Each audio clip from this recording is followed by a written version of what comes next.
representa nuevas demandas para programación, para lenguajes de programación, para técnicas de optimización de código, para todo ese tipo de cosas.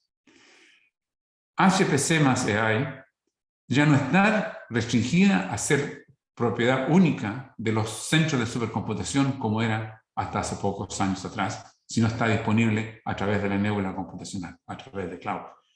Esto es fantástico para los emprendedores, porque una empresa emprendedora que quiere hacer algo nuevo, pero que está limitada por la capacidad computacional, puesto que el costo de adquisición es muy alto, hoy en día no tiene esa restricción.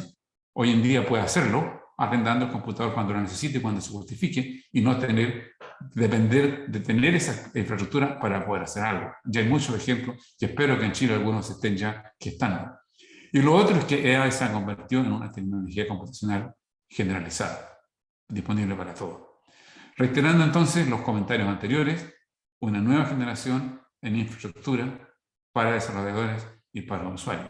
Y no se detiene ahí, sino que continúa avanzando, porque hay que tener presente que aun cuando no lo he comentado aquí en forma explícita, está también surgiendo lo que se llama computación cuántica. Aún está en un estado prematuro, un estado incipiente, pero está avanzando rápidamente. De modo que en 5 o 10 años más es más que probable, es certero, de que se va a contar con una nueva herramienta adicional, que es la computación cuántica. Ahora, la computación cuántica no reemplaza a la computación clásica, así como la computación para AI es un complemento a la computación tradicional, porque como ustedes vieron en todos los ejemplos que mostré, existe la CPU de propósito general complementada con estos procesadores especializados para AI. El día de mañana vamos a tener procesadores para AI y infraestructura cuántica, todos combinados en un conjunto y haciendo mutuamente apoyándose para hacer sus capacidades respectivas. De modo que la heterogeneidad que estamos ya viviendo hoy en día va a continuar su ampliación y eventualmente va a incluir computación cuántica. Eso es lo que le quería contar y quedo ahora aquí preparado para escuchar vuestras preguntas y vuestros comentarios al respecto. Muchas gracias. Realmente fue para mí muy iluminador, porque no sabía mucho de todo esto.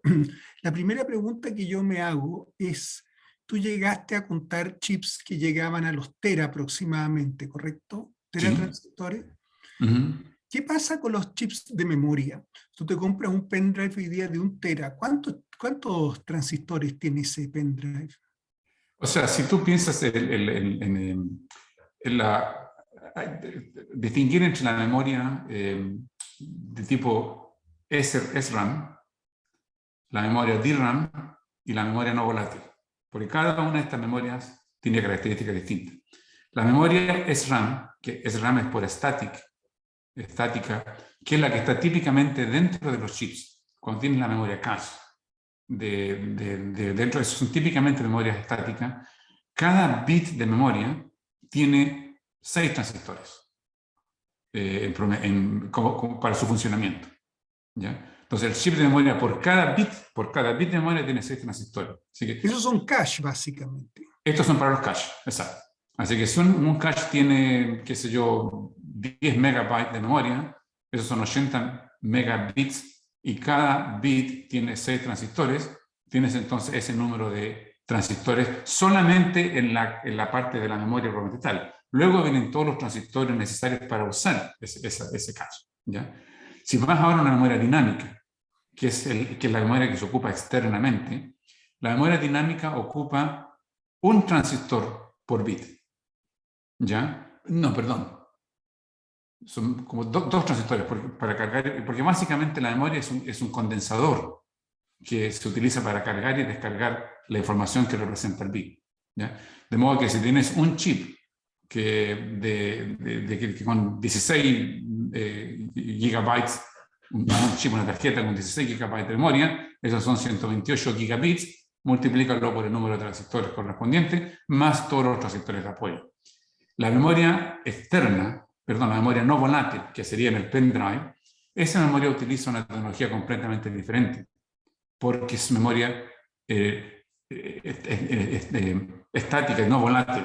¿ya? De modo que ahí el número de transistores no es el factor a considerar porque es otro tipo de componente, es otro tipo de elemento, ¿ya? Entonces el número de transistores ahí, no sé cómo, habría que buscar una analogía de cuántos transistores representan. ¿No están hechos con transistores eso? O sea, no son los transistores convencionales, porque no están hechos, no funcionan como un transistor común y corriente, sino que utilizan otro tipo de tecnología, que son tecnologías. Los transistores son de memoria volátil. El transistor tú le quitas energía y desaparece su contenido, ¿ya? Entonces hay algunos que utilizan unas memorias de tipo, ¿cómo traducirlo? Unas son como magnéticas, ¿ya?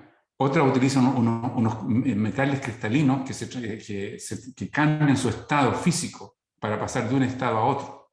Entonces, no es el transistor convencional para la memoria, esto es para la memoria no volátil, porque si es transistor es volátil. Y son mucho más lentos, ¿no? Son más lentos, por supuesto, porque los cambios que hay que hacer para poder leerlos o escribirlos son de mucha mayor complejidad física. Un cambio de transistor es una cosa netamente electrónica, es capacidad de energía que se acumula o no se acumula en los transistores, ¿ya? Entonces los sistemas de los pendrive, la memoria masiva, son de mucho mayor capacidad, pero son mucho más lentos. Así como los discos son más lentos todavía, pero tienen aún mayor capacidad.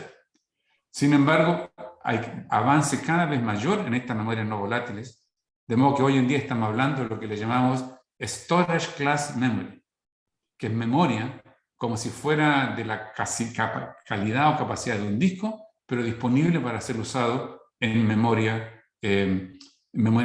como un nivel de memoria siguiente a la memoria DRAM.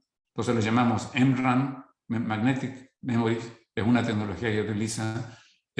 Hay otra que es ¿cómo se llama la otra? Pero son tecnologías completamente diferentes a la tecnología de la memoria principal de hoy en día. Doy la palabra, no sé, me encantaría que los presentes tuvieran el entusiasmo que tengo yo. ¿Quién le gustaría? Ahí, Benjamín. Benjamín, por favor. Hola, muchísimas gracias. Muy buena tu presentación. Yo quería consultarte acerca, digamos, de que, ¿cómo ves tú el manejo de las FPGAs para entrar dentro de esta arquitectura? Yo sé que actualmente, como yo fui docente, se utiliza mucho en la academia para enseñar, para desarrollo, también se utiliza bastante para generación de IPs, pero ¿cómo tú podrías intentar integrar esto? ¿O cómo tú verías que se integren, no sé, tecnologías como las FPGAs a este tipo de arquitectura a la que estabas hablando? Oye, a ver, ya como tú lo has mencionado, está eso en uso. En uso comercial me refiero. Microsoft tiene disponibilidad de FPGA en la nube. De modo que si tú tienes ciertos servicios que puedes recurrir, lo puedes contar. Previo a eso, Microsoft ha estado utilizando FPGAs en su propia aplicación de búsqueda. Cuando ellos hacen sus tareas de búsqueda en su propio cloud, hace ya un par de años adoptaron FPGA como una herramienta para hacer su búsqueda. La pregunta sería, bueno, ¿y por qué razón no hicieron un chip? Y la respuesta es bien simple. El algoritmo de búsqueda lo mejoran periódicamente. Constantemente tienen un algoritmo diferente. De modo que si fabricasen un chip, estarían restringidos a ese algoritmo. En cambio, con el FPGA, pueden ir cambiando el algoritmo en la medida que tengan un algoritmo mejor y hacer su tipo de eficiencia y calidad de resultados. De modo que FPGA está ya siendo utilizado en forma amplia.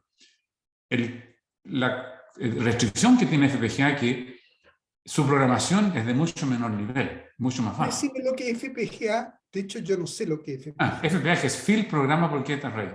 Ok. Es un chip que tiene interiormente tienes compuertas lógicas y el diseño consiste en juntar esas compuertas lógicas en una cierta función. Ahora, tiene no solamente compuertas lógicas, sino que también tiene multiplicadores, sumadores, tiene unidades funcionales, pero tú armas un chip cargándole un programa que ese programa determina qué cosa se conecta con qué cosa físicamente, ¿ya? Entonces tú dices, yo tengo un algoritmo y en vez de escribir un programa que ejecute ese algoritmo, hago una mapping de ese algoritmo directamente en el hardware. Y por lo tanto funciona mucho más rápido porque no hay interpretación de instrucciones, nada, sino que simplemente se ejecuta, ¿ya? Así que es una tecnología y la capacidad y la calidad de esos FPGA continúa aumentando año tras año. Hoy en día el número de compuertas disponibles en el FPGA es fantástico y el número de otras unidades funcionales también sigue aumentando. Así que, Benjamín, es una tecnología que está siendo ampliamente utilizada. Sobre todo se utiliza, reitero, en aquellos casos en que el ambiente, que el algoritmo que tú quieres ejecutar cambia periódicamente, y también se utiliza, para ser honesto, en aplicaciones donde el volumen no es muy alto. De modo que el costo de fabricar un chip es excesivo, no es rentable, de modo que se le da cuenta comprar FPGA, programar los FPGA e instalarlo, y te evita el tener que fabricar un chip, que es un proceso costoso y largo. Iba a decir, sí, que el desafío es que la programación es a más bajo nivel, de modo que requiere conocimiento más detallado de hardware para su programación, pero las herramientas de programación de FPGA continúan mejorando sustancialmente, y eso va a permitir entonces que un mayor número de usuarios y de programadores puedan tener acceso a esa tecnología. ¿Quieren experimentarlo en forma masiva?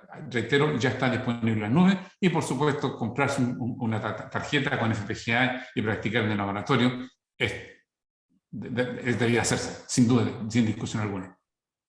Inclusive, qué pena meto la cuchara, y es que modelos como estos de aprendizaje se prestan mucho para desarrollar arquitecturas que estén directamente dedicadas a hardware como los FPGA. O sea, si yo entreno un modelo a partir de una FPGA, introduciéndole una técnica para introducir, no sé, imágenes a través de conexión HDMI o incluso en memoria de datos, porque la FPGA lo permite, pues permitiría entrenar mucho más fácil el modelo y luego pasarlo a otro sistema, por ejemplo. Decirle, listo, ya te lo entrené, ahora usted lo obtiene. Y se le puede incluir incluso las GPUs. Entonces, por eso preguntaba mucho acerca de eso, porque te permite esa modularidad completa de conectarse con cualquier sistema heterogéneo como el que tú estabas contando. Entonces, la pregunta, Benjamín, va a ser, ¿qué es más fácil para, si estás probando, si estás desarrollando, programar una GPU que tiene una infraestructura de desarrollo amplísima, o programar un FPGA? Yo creo que eso va a depender del usuario que esté haciendo la programación. Hay algunos que van a tener más experiencia en hardware, que parece ser tu caso, donde el FPGA va a ser más ventajoso en términos de rapidez de poder programar y probar. Para otros, que es más bien software, tal vez la GPU va a ser más rápido, más eficiente. Ambas alternativas son completamente válidas. La pregunta posterior es cuál es mejor para de uso de aplicación. ¿Cuál sería mejor para su instalación y operación? Ahí va a depender un poco de dónde lo va a instalar, dónde lo va a colocar. Pero reitero, es un rango ampliamente posible para hacer prototipos, y sin discusión alguna. Juan Pablo parece que está. Juan Pablo está con la mano. Sigamos con Juan Pablo. Gracias, Jaime y Miguel. Bueno, mi consulta viene de curiosidad más que nada. Es que hace unos meses vi un video en YouTube de una empresa que está sacando chips capaces de realizar cálculos de forma, o con cálculos análogos, o de forma análoga, especializados para la IA. Entiendo que son altamente eficientes energéticamente, eso sí, en contra de que son menos precisos, dado que realizan cálculos análogos, naturalmente. Porque como que controla el voltaje para realizar estos cálculos matriciales de la IA. Así que mi pregunta va finalmente si es que te ha tocado investigar, escuchar algo sobre estos chips análogos y si ve algún futuro ahí. Por supuesto que sí. Dentro de la IBM, en el laboratorio de investigación, tenemos un grupo que están trabajando en eso en forma, han venido trabajando hace ya varios años. Efectivamente, lo que ellos utilizan es memoria resistivas, ¿ya? Y un poco va la respuesta de Miguel anterior del tipo de memoria, donde utilizan básicamente una capacidad de multiplicación que hace uso de la resistencia en la memoria para que el voltaje que genere sea la multiplicación de los voltajes de entrada. Y eso se hace dentro de la memoria, ¿ya? Utilizando luego la celda de memoria para almacenar los valores respectivos. Tal como bien dices tú, dado que es programación análoga, su precisión es menor que la digital. Pero también es cierto que en este ámbito de cosas de inteligencia artificial, se está demostrando de que con mucho menor precisión es posible conseguir resultados aceptables, ¿ya? porque en muchos casos no hay una respuesta absoluta, sino que hay respuestas aproximadas y por lo tanto esa aproximación es válida. De hecho, comenté durante mi presentación de que se estaba utilizando datos de punto flotante de 16, de 8 bits, o datos enteros de 8 bits e incluso de 4 bits. Y hay ejemplos y estudios que han mostrado que hasta con 2 bits sería suficiente, ¿ya? De modo que en ese sentido los cálculos análogos son potencialmente posibles. El efecto concreto es que se puede lograr ese tipo de capacidad y está siendo ampliamente estudiada. Todavía no ha llegado a ser su uso más masivo, como es el caso digital, entre otras cosas porque los modelos avanzan tan rápido que el mapping del modelo al hardware toma un poquito más de tiempo y el modelo cambió, pero viene en camino. Y lo podemos esperar que va a ser otro elemento, otro chip disponible para hacer cálculos de AI en un futuro bastante cercano. Así que me parece muy interesante que hayas visto y te haya motivado eso, porque viene en buen camino. Yo te tengo, gracias, yo te tengo otra pregunta. Hace un par de años vi una entrevista, ya no me acuerdo cuándo, lo leí en algún Economist o alguna parte, que el conocimiento para hacer chips están muy pocas personas y que si se mueren estas, por decirte, 1000 personas, esto se detiene y se muere. ¿Tú estás de acuerdo con esa visión, que realmente esto es bastante crítico por la cantidad de personas involucradas? Yo diría que no. O sea, si bien es cierto, los especialistas son un número limitado, también existen especialistas en otras áreas que también son un número limitado. Pero todos los años estamos generando las universidades, nuevos profesionales, estamos entrenándolos dentro de nuestros laboratorios, de nuestras plantas de desarrollo, de modo que la cantidad sigue generando. No está en aumento estratosférico, eso sí. Pero por otro lado, las herramientas de diseño han mejorado también extraordinariamente. Entonces, hay tareas que antiguamente se hacían a mano, por así decirlo, por los especialistas. Por ejemplo, cuando tú fabricas un chip, ¿dónde colocar cada transistor? Antiguamente los dibujábamos a mano, ¿ya? Tú ibas y dibujabas que aquí va un transistor, ahí este transistor consiste de esta cosita con esta cosita, y era un dibujito así como un PowerPoint, colocando cuadraditos dentro del que era el chip. Todo eso ha sido automatizado hoy en día. Entonces, mucho del diseño del chip hoy en día se hace con lenguajes de programación. Hay lenguajes para hardware, VHDL, Verilog, de modo que los especialistas escribimos el código que representa lo que el chip tiene que hacer y luego se pasa por una herramienta que básicamente es un compilador de hardware, que lo que hace es tomar este lenguaje y lo traduce en las cosas que van dentro de un chip. Luego hay otra herramienta que hace lo que se llama planning y distribución de las compuertas dentro del chip, y luego se hace la simulación y la verificación. De modo que el aumento de herramientas de diseño en los últimos 20 años ha sido extraordinario para poder conseguir diseñar un chip hoy en día, dada la cantidad de transistores y de elementos, que si lo hubiéramos hecho de la manera que lo hacíamos en los años 80, cuando tú y yo estudiábamos, habríamos necesitado un ejército de millones de ingenieros para hacerlo. Y no realizable. Pero la cantidad de personas que saben diseñar chips, tú dirías que está en el orden de día elevado 4, día elevado 5, día elevado 6. ¿A nivel mundial? Sí. Más que eso, día elevado 7. O sea, piensa tú que en cada país hay un número de gente que está haciendo diseño de chips. Y dado que estas herramientas lo permiten, hoy en día hay un aumento en la cantidad de empresas que están diseñando chips. Apple no diseñaba chips en su época, los compraba. Amazon nunca diseñó chips antes, hoy en día los diseña. Amazon, Microsoft y sigue, y un montón de empresas, entre 9 empresas, todas están diseñando chips. Así que yo diría que por el contrario, estamos en un aumento de la gente que está diseñando chips, porque diseñar un chip hoy en día es mucho más fácil de lo que era antaño.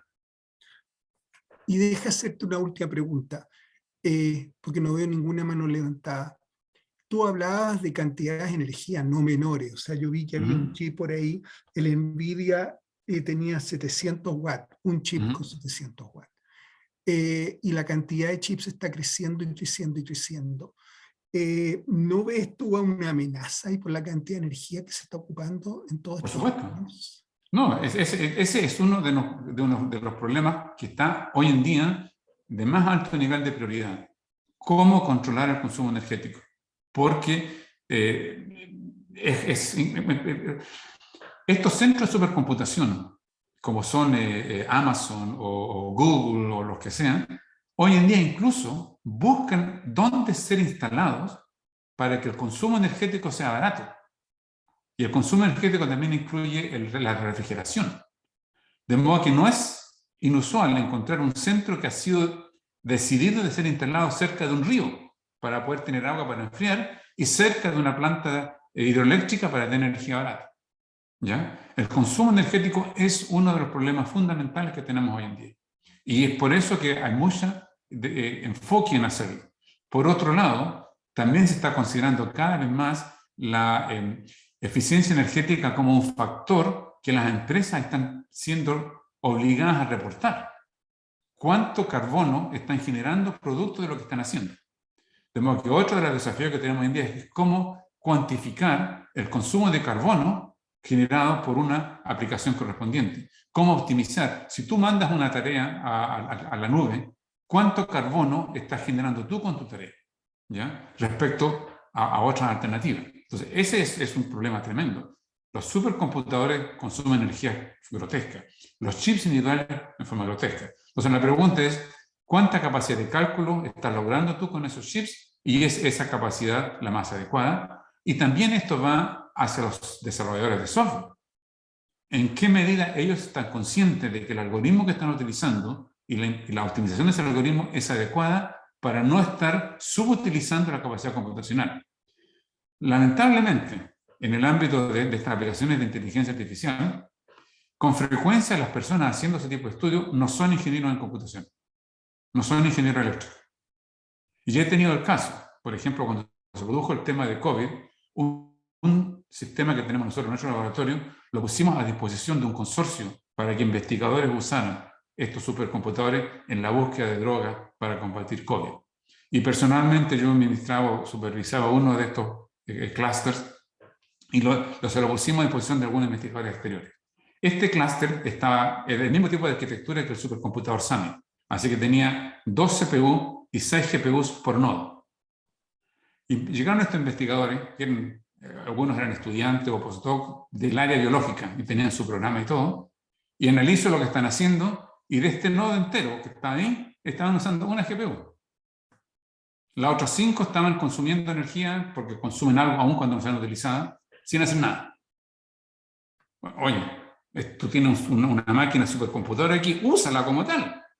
Entonces tuvimos que ayudarles a reestructurar su código, a replanificarlo para que distribuyeran la carga computacional y utilizaran todo, de modo que utilizaran la infraestructura de la manera adecuada. ¿Ya?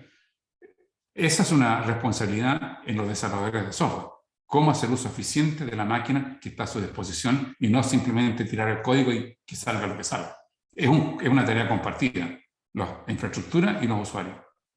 Yo leí hace no tanto de que todo el mundo de las tecnologías de información consumía como el 10% de la energía del mundo. ¿Tú compartes eso? Yo no sé si es 10%, pero es un factor considerable. Yo había escuchado 3%, pero no sé exactamente cuál es el número. Pero es un número considerable y está creciendo. Juan Pablo tiene su mano limitada. Y ahí cerramos, Gracias. Última pregunta, sí. En verdad es bien cortita y también me causa curiosidad. Es dado que la distancia entre transistores, ya obviamente todos sabemos que está llegando al límite que provoca túnel cuántico entre los electrones, pero algunas empresas ya están usando como marketing la medida Angstrom, que entiendo que no son para nada realistas esta distancia. Así que, ¿cómo lo ves para los próximos años que se va a llegar a congelar la disminución del tamaño de los transistores? ¿Se está haciendo algo para subsanar eso y seguir con la ley de Moore? O sea, el transistor, la tecnología del transistor está cada vez, el desarrollo se ha ido reduciendo en su rapidez. Antiguamente hablábamos cada 2 años y utilizamos lo que en la ley de Moore para definir esa progresión. Continuamos bajando de nodo, ¿no? O sea, hoy en día estamos en, algunos equipos están en 12 nanómetros, otros están en 7, los nuevos están en 5, El último chip de NVIDIA es en 4. Ya hemos hecho demostraciones en 2 nanómetros a nivel de laboratorio. En nuestro laboratorio ya se han fabricado chips a 2 nanómetros. Vamos a poder pasar mucho más allá de eso. Cierto que no es cada 2 años. El ritmo de crecimiento está más lento. Cada nueva generación cuesta tanto dinero que ya no se justifica poder hacerlo. Lo que es más, la ganancia en desempeño entre generación y generación no es tampoco lo que era antes, sino que por el contrario, hay otra ley, que es la ley de Dennard, que estableció el límite de frecuencia. ¿Cuándo se nos acabó eso? Ya hace muchos años que se paró la frecuencia. Porque ustedes no ven chips de 10 o de 20 GHz, sino que estamos pegados en 2, 3, y en el mejor de los casos en 5, como el computador de IBM, el Z. ¿Ya? Vamos a seguir todavía, tenemos en vista un par de generaciones, pero también estamos presentes de que la miniaturización y la capacidad de fabricar cada vez más pequeño está llegando a su límite. Es por eso entonces que están apareciendo técnicas nuevas, tecnologías nuevas para hacer cosas de manera distinta. Por ejemplo, los transistores tradicionalmente han sido fabricados de manera plana, bidimensional, donde se colocan. Básicamente un transistor es un switch, de modo que colocar las dos cosas que permiten hacer el switch una encima de otra y todo se hace bidimensional. Ahora estamos ya utilizando transistores que son tridimensionales, donde en vez de ser unas cosas sobre otra, es básicamente vertical y una cosa redonda. De modo que el tamaño que ocupa cada transistor para un uso concreto se reduce ahora a una cosa más pequeñita.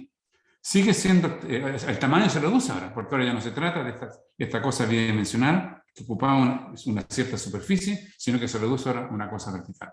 Pero el límite va a llegar. Y es por eso, reitero, estamos haciendo nuevas tecnologías, nuevos desarrollos que permitan ir superando. Pero por eso es que aparece también la heterogeneidad. De modo de que tú dices, ok, me especializo ahora. En vez de utilizar todos los transistores para el propósito general, voy a utilizar menos transistores para un propósito específico. Porque eso lo puedo lograr con la especialización. Puedo optimizar la eficiencia del uso de transistores para una tarea determinada. Bueno, Jaime, muchas gracias por tu pregunta. Jaime, fue realmente un honor y un agrado. Tuviste que la gente se mantuvo hasta el final, fue realmente fantástico. Te lo agradezco mucho y desde ya espero tenerte en un año más e invitarte a compartir esto nuevamente. Muchas gracias. Muy bien, un saludo cordial a todos y un placer haber compartido con ustedes y espero que les sirva de algo. Y si alguien tiene alguna consulta posterior, siempre me pueden mandar un correo electrónico y nos podemos comunicar de esa manera. Un gusto. Oye, si alguien quiere hacer una pasantía ya contigo, ¿existe eso? ¿Te pueden escribir? Bueno, pasantías existen. Se podría imaginar que la competitividad por las pasantías es bastante alta, pero existe. Así que siempre se puede explorar como una alternativa. Muy bien. Muchas gracias. Que estén muy bien. Buen fin de semana a todos. El próximo viernes, acuérdense, Semana Santa, no nos vemos. Nos vemos en 2 semanas más. Que estén muy bien. Gracias. Hasta pronto. Chao.